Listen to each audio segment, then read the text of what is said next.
Hello guys, आज हम देखने वाले हैं वाइट ब्लड सेल्स के बारे में। अब वाइट ब्लड सेल्स के क्लासिफिकेशन देखने वाले हैं, किस तरह से इसका क्लासिफिकेशन किया गया है, और पूरा वाइट ब्लड सेल को पूरे चार्ट देखने वाले हैं ताकि इस चार्ट में आपको पूरा क्लियर हो जाए। ठीक है, और उसके बाद कोई भी आपको वाइट ब्लड सेल में कोई डाउट ना रह सके और कोई आपको क्वेश्चन गलत नहीं हो सके।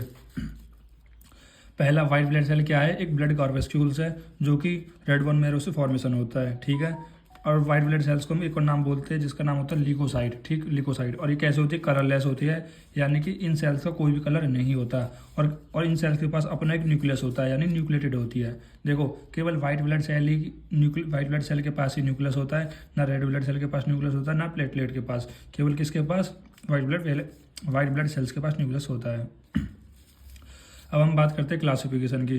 क्लासिफिकेशन देखो किस तरह से, ऑन द बेसिस ऑफ, देखो क्लासिफिकेशन किसके बेसिस पे किया गया है? क्लासिफिकेशन नेचर ऑफ साइटोप्लाज्म के बेसिस पे किया गया है। मतलब किस सेल का किस प्रकार का कह रहा है कि नेचर है साइटोप्लाज्म का, उसके बेसिस पर व्हाइट ब्लड सेल का क्लासिफिकेशन किया गया है। देखो, कुछ ग्रेनुलोसाइट में आती है व्हाइट ब्लड सेल, कुछ आती है एक ग्रेनुलोसाइट में। जो ग्रेनुलोसाइट में आएगी वो ग्रेनुलोसाइट में कौन सी आएगी? जिनके अंदर ग्रेन्यूल्स होगा। मतलब ऐसी वाइट ब्लड सेल देखो, ये वाइट ब्लड सेल है, इनका न्यूक्लियस होता है और ये इनका साइटोप्लाज्म है। अगर इस साइटोप्लाज्म में से ग्रेन्यूल्स क्या होता है? एक सख्त दाना होता है, एक हार्ड सब्सटेंस होता है। ठीक है, अगर वो प्रेजेंट होगा तो वो वाइट ब्लड सेल किसके अंदर आएंगी? ग्रेनुलोसाइट के अंदर आएंगी। अगर यही कह रहा है, जैसे मान लो ये एक सेल है वाइट ब्लड सेल और इनके अंदर न्यूक्लियस है और कोई भी ग्रेनुल प्रेजेंट नहीं है इसके साइटोप्लाज्म में, तो वो आएंगी एक ग्रेनुलोसाइट के अंदर। ठीक, अब ग्रेनुलोसाइट में तीन आते हैं, तीन कैटेगरी। कौन कौन से? यानी कि कौन कौन से सेल्स के अंदर ग्रेनुल्स प्रेजेंट होते हैं? पहला न्यूट्रोफिल, दूसरा इजनोफिल जिसको हम एसिडोफिल भी बोलते हैं, फिर तीसरा होता है बेसोफिल। ठीक, यहाँ पर मैंने थोड़ा छोटा फंक्शन भी बता दिया गया है। जो न्यूट्रोफिल है वो कैसे कार्य करती है? फैगोसाइटोसिस करती है। फैगोसाइटोसिस का मतलब है कोई बैक्टीरिया, कोई माइक्रोब, इनको कह रहा मारने का काम करती है। कैसे? इनगल्फ करती है। इनको क्या कर लेती है? जैसे ही मान लो कोई हमारी बॉडी में कोई डेड माइक्रोब्स आ गया, कोई बैक्टीरिया आ गया, वायरस आ गया, तो उस वायरस को इनगल्फ कर लेती है। ठीक है, जैसे मान लो ये सेल है वाइट ब्लड सेल और कोई डायरेक्ट है, तो ये क्या करेगी? इसको इस तरह से कुछ इनगल्फ कर लेगी और इनगल्फ करके क्या कर देगी? मार देगी। फिर आता है इजनोफिल, फिर आता है एक एसिडोफिल। इजनोफिल बोल दो एसिडोफिल होती है। ये वाइट ब्लड सेल कब रिलीज होती है? जब भी कोई आपको एलर्जिक रिएक्शन होती है। ठीक, बेसोफिल हमें क्या प्रोवाइड करती है? इम्यूनिटी प्रोवाइड करती है। फिर एग्रेनुलोसाइट, मतलब ऐसी वाइट ब्लड सेल जिनकी साइटोप्लाज्म के अंदर कोई भी ग्रेनुल्स नहीं है, उनके अंदर दो सेल्स आती है, मोनोसाइट एंड लिम्फोसाइट। मोनोसाइट क्या होती है? ये हमारी ब्लड की स्कैवेंजर होती है। स्कैवेंजर का मतलब होता है ब्लड जो साफ सफाई करती है हमारे ब्लड को, यानी हमारे ब्लड में कोई डेड माइक्रोब्स नहीं आ जाए, कोई डैमेज सेल्स नहीं आ जाए, इन सबको मारने का काम कौन करती है? मोनोसाइट करती है। एंड लिम्फोसाइट भी कैसा काम करती है? फैगोसाइटोसिस का काम करती है। अब देखो, जो हमारी बॉडी में जो वाइट ब्लड सेल्स का नंबर है, हमने पहले वाली वीडियो में बताया था, वो कितना बताया था? 11,000, मतलब 11,000 तक वो रहती है। ठीक है, मैक्सिमम 11,000 तक रहती है, इससे ज़्यादा नहीं होनी चाहिए। तो अगर वाइट ब्लड सेल का नंबर देखो, इसमें ये होता है अगर वाइट ब्लड सेल का नंबर बहुत ज़्यादा बढ़ रहा है, इसका मतलब है कि आपको कोई ऑलरेडी पहले कोई डिजीज़ हो रही है, पहले से कोई डिजीज़ हो गई है जिसकी वजह से वाइट ब्लड सेल का नंबर बढ़ गया है। क्योंकि जो वाइट ब्लड सेल्स है वो आपकी सोल्जर सेल्स होती है, यानी कि जो भी वायरस हो रहा है, जो भी बैक्टीरिया आपके अंदर है, उससे लड़ने के लिए वो अपने नंबर को बढ़ा रही है। यानी जब भी कह रहा है आपकी बॉडी में वाइट ब्लड सेल का नंबर बढ़ जाए, तो आप ये लगा लेना कि आपको वो डिजीज़ हो गई है, क्योंकि आपकी बॉडी को अपने वाइट ब्लड सेल का नंबर बढ़ा के उससे क्या कर रही है? फाइट कर रही है। जैसा न्यूट्रोफिल, इजनोफिल, बेसोफिल और मोनोसाइट, लिम्फोसाइट। जो न्यूट्रोफिल होती है वो हमारी बॉडी में सब में ज़्यादा होती है, 50 से 7%। एब्सोल्यूट वैल्यू अगर नंबर की बात करें तो 3,000 से 6,000 कौन सी होती है? न्यूट्रोफिल होती है, सब में ज़्यादा यही होती है। फिर आता है इजनोफिल। इजनोफिल कितनी होती है? 150 से 400 होती है। इंपॉर्टेंट है नंबर, ध्यान रख लेना, प्रैक्टिकल वगैरह में सीधा वाइवा में क्वेश्चन पूछ लिया जाता है। बेसोफिल 100 से 100 सबसे कम यही होती है। मोनोसाइट 200 से 600 होती है और लिम्फोसाइट 1500 से 2700 होती है। ट्रिक मैं कैसे बता रहा हूँ देखो, क्वेश्चन में ज़्यादा कौन होती है? Neutrophil, then lymphocyte, then monocyte, then acidophil, then basophil. ये इनकी ट्रिक है। Neutrophil, lymphocyte, monocyte, acidophil, basophil. कैसे याद करोगे? नीलिमा, NLMA, नीलिमा, पी से भाभी, नीलिमा भाभी। तो नीलिमा भाभी से याद आ जाएगा सबसे ज़्यादा न्यूट्रोफिल, फिर lymphocyte, monocyte, acidophil, then basophil. देखो, कभी कभी क्या होता है पॉइंट में ये भी पूछ लिया जाए difference between white blood cell and red blood cell. अगर ऐसा क्वेश्चन पूछ लिया जाए तो आप उससे भी नहीं घबराएंगे, आप आराम से बता देंगे, क्योंकि आपने रेड ब्लड सेल पढ़ रखी है और वाइट ब्लड सेल पढ़ रही है। कैसे? अगर कलर की बात करें, मैंने पहले भी बताया था, तो वाइट ब्लड सेल का कलर कैसा होता है? कलर लेस होती है। ठीक, और रेड ब्लड सेल का कलर तो रेड ही होता है। नंबर कितना होगा? 4,000 से 11,000 क्यूबिक mm। मतलब 1 क्यूबिक ब्लड में 4000 से 11000 आपको वाइट ब्लड सेल मिलेंगी, और उतने ही कह रहे हैं कि ब्लड में 4.5 से 5.5 मिलियन आरबीसी आपको मिलेंगी।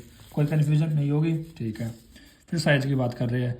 वाइट ब्लड सेल का साइज़ बहुत बड़ा होता है, अब बड़ा होगा भी भाई, इनको लड़ना है, जो भी बैक्टीरिया माइक्रोब से लड़ना है तो साइज़ बड़ा ही रखते हैं वो, ठीक है। आप खुद भी सोचो ना कि अगर आप अपने गेट पे कह रहे हैं कि कोई सोल्जर रखते हो, ठीक है, या अपने साथ आप कोई सोल्जर रखोगे तो ऐसा तो रखोगे तकड़ा सा जो आपको प्रोटेक्ट कर सके, तो इसलिए इनका साइज बड़ा होता है। और इनका 7.4 म्यू माइक्रोन। शेप की बात करें, वाइट ब्लड सेल का कोई शेप नहीं होता, इरेगुलर होता है, जबकि आरबीसी का शेप कैसा होता है, बाइकॉनकेव एंड डिस शेप होता है। न्यूक्लियस कह रहा है इसमें प्रेजेंट होता है, इसमें प्रेजेंट नहीं होता आरबीसी में। ग्रेनुअल्स इसमें कुछ में प्रेजेंट होता है और इसमें एब्सेंट होता है, इसमें किसी में भी नहीं होता। टाइप की बात करें, अब जो वाइट ब्लड सेल है वो तो न्यूट्रोफिल भी होती है, इनोफिल भी, बेसोफिल भी, मोनोसाइट भी, तो बहुत सारे प्रकार की होती है। आरबीसी केवल एक टाइप की होती है। लाइफ स्पैन इसका 1 से 15 दिन तक वेरी करता है, कोई आधे दिन में भी मर जाती है, कोई 12 घंटा में मर जाती है, कोई 15 दिन तक भी रह सकती है, जबकि आरबीसी का एक फिक्स लाइफ स्पैन है 120 डे का। अब हम बात करें इसके कैरेक्टर के बारे में।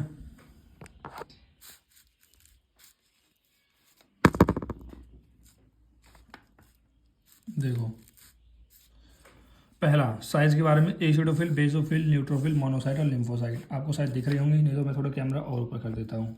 देखो अब ठीक है, नहीं अब ठीक है।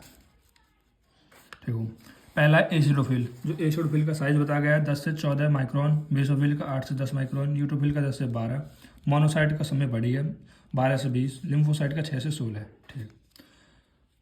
अब लाइफ स्पेन क्या है, लाइफ स्पेन के बारे में बताया गया है कि कितनी जीती है। जो एसिडोफिल है वो 14 घंटे तक, देखो सेम उतार दो। अब बेसोफिल 10 घंटे तक, न्यूट्रोफिल 12 घंटे तक,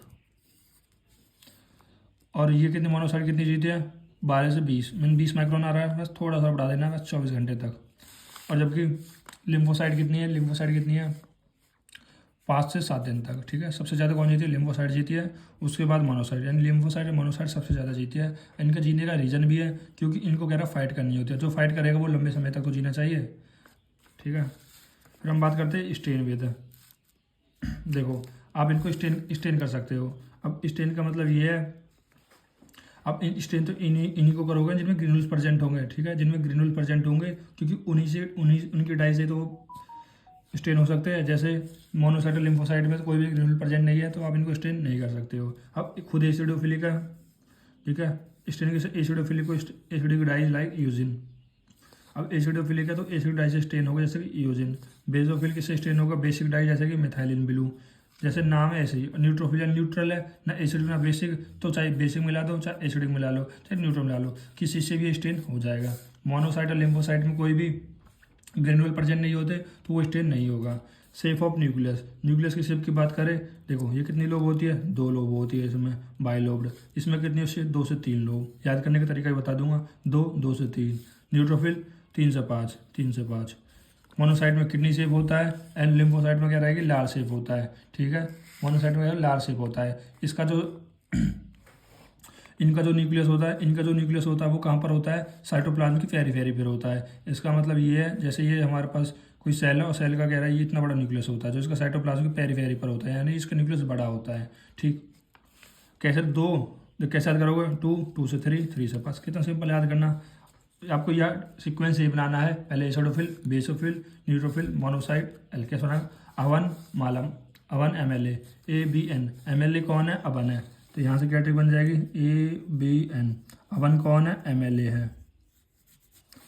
या acidophil, basophil, neutrophil, monocyte and lymphocyte, अवन कौन है, MLA है। इस तरह से ध्यान रखोगे। फिर फंक्शन की बात करें, देखो फंक्शन की क्या है, पहला एसिडोफिल का क्या फंक्शन है कि वो प्रोटेक्ट करता है एलर्जी और पैरासाइट इन्फेक्शन के अगेंस्ट। यानी एसिडोफिल क्या करता है, वो प्रोटेक्ट करता है किसके अगेंस्ट, एलर्जी के अगेंस्ट और पैरासाइटिक जो इन्फेक्शन होता है, ठीक। बेसोफिल क्या करता है, बेसोफिल कह रहा है कि एलर्जिक रिएक्शन में इन्वॉल्व होता है, एलर्जिक रिएक्शन में। ठीक है, आपने जब क्लास 12 का एलर्जी वाला चैप्टर पढ़ा होगा ना, तो उसमें बताया गया है जो हमारा हिस्टामिन है वो मास्ट सेल से एक हिस्टामिन सेल रिलीज होता है जब भी हमारा फॉरेन मतलब जो फॉरेन पार्टिकल जब हमारी बॉडी में एंटर करती है, तो हमारी बॉडी की जो मास्ट सेल है वो हिस्टामिन को रिलीज करती है। ठीक है, जिसकी वजह से हमारा इम्यून बहुत ज़्यादा रिस्पॉन्स करता है। तो secret and transport histamine, heparin and serotonin. याद रखना बेसोफिल क्या सीक्रेट एंड ट्रांसपोर्ट करता है, हिस्टामिन, हिपेरिन एंड सेरोटिन। देखो अब सेरोटिन का क्या होता है, वैसो कॉन्स्ट्रिक्टर होता है। सेरोटिन कैसे एक्ट करता है, वैसो कॉन्स्ट्रिक्टर।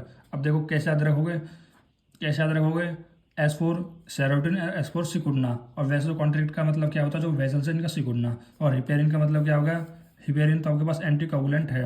और हिस्टामिन क्या है हमारे पास, हिस्टामिन है वैसो डायलेटर, यानी ब्लड जो वेसल्स है उनको डायलेट करने वाला। ठीक, फिर न्यूट्रोफिल का क्या, वही है फैगोसिटिक होती है, वो बैक्टीरिया वायरस को किल कर देती है। मोनोसाइट क्या होती है, स्कैवेंजर सेल और ब्लड इनग्लव। ठीक, और कह रहा है मोनोसाइट हो गया, स्कैवेंजर सेल्स होती है क्योंकि हमारे बैक्टीरिया को मार देती है। ठीक, अभी लिम्फोसाइट, देखो इस लिम्फोसाइट का तो फंक्शन आपको अच्छे से पता भी होगा, मैंने यहाँ लिख दिया है। हमारी बॉडी में 2 लिम्फोसाइट होती है, T lymphocyte and B lymphocyte. जो टी लिम्फोसाइट है वो हमें सेलुलर इम्यूनिटी प्रोवाइड करती है, और बी लिम्फोसाइट हमें ह्यूमरल इम्यूनिटी प्रोवाइड करती है। और इनको अच्छे से डिटेल में अगली जो वीडियो बनेगी अगले चैप्टर की, वो यानी इम्यूनिटी के ऊपर ही है, तो इन्होंने डिटेल में बता दूंगा आपको। अब इनमें कंफ्यूज मत होना, ऐसे याद रखना A4 एसिडोफिल और A4 एलर्जी, यानी एलर्जी जो बता रहा है, एलर्जी से जो प्रोडक्ट करता है कौन सी वाइट ब्लड सेल है, एसिडोफिल। यानी कि जब भी आपको एलर्जी होगी तो कौन सी कह रहा है वाइट ब्लड सेल फाइट करेगी, एसिडोफिल। ठीक, और जब भी आपकी बॉडी को कह रहा है कि जैसे हो रहा है ना, हिपेरिन एंटीकोगुलेंट है, ये तो मैंने बताया। हिस्टामिन मतलब जब वेसल्स का कह रहा है कॉन्स्ट्रिक्शन कराना हो, कहीं पे डायलेट कराना हो, तब कह रहा है कि बेसोफिल। ठीक है,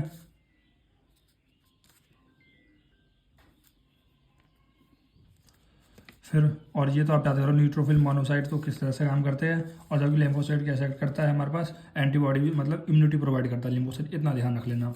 नंबर की बात करो, नंबर मैं बता चुका हूँ, इस बेसिक नंबर भी याद कर सकते हो। 2 से 3% टोटल लिकोसाइट, टोटल कितनी होती है 11,000 होती है, उसकी 2 से 3% होती है एसिडोफिल। और बेसोफिल कितनी हो जाएगी, बेसोफिल हो जाएगी 0.5 से, सबसे कम ये होती है, 60 to 5%। नीलमा भाभी वाला आप ट्रिक याद कर लेना। स्पेशल पॉइंट कुछ ये है कि एसिडोफिल इंक्रीज कॉल्ड इजनोफिल, अगर एसिडोफिल इंक्रीज कॉल्ड इजनोफिलिया।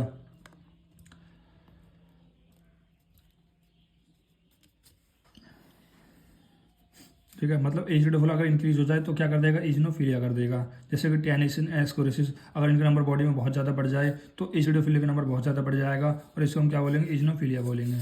और नाइट्रोफिलिया का क्या पॉइंट, न्यूट्रोफिलिया का मतलब माइक्रोपुलिसमैन ऑफ ब्लड।